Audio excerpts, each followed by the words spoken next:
पूर्व मुख्यमंत्री भूपेश बघेल के घर ईडी की छापेमारी की चर्चा दिल्ली तक है। इस पर कांग्रेस वर्किंग कमेटी के सदस्य पवन खेड़ा ने अपने वीडियो संदेश में कहा कि भाजपा का अंग बनकर ईडी काम कर रही है, यह भुला नहीं जाएगा, हम सब कुछ याद रखेंगे।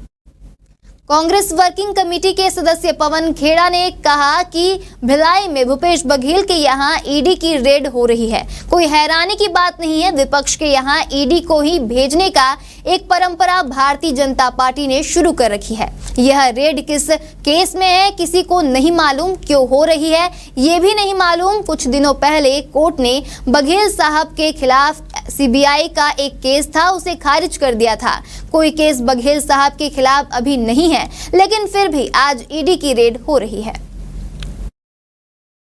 सुबह से आज 6:30 बजे से भिलाई में भूपेश बघेल जी के यहाँ ईडी की रेड हो रही है। कोई हैरानी की बात नहीं है। विपक्ष के यहाँ ईडी को ही भेजने का एक परंपरा भारतीय जनता पार्टी ने शुरू कर रखी है।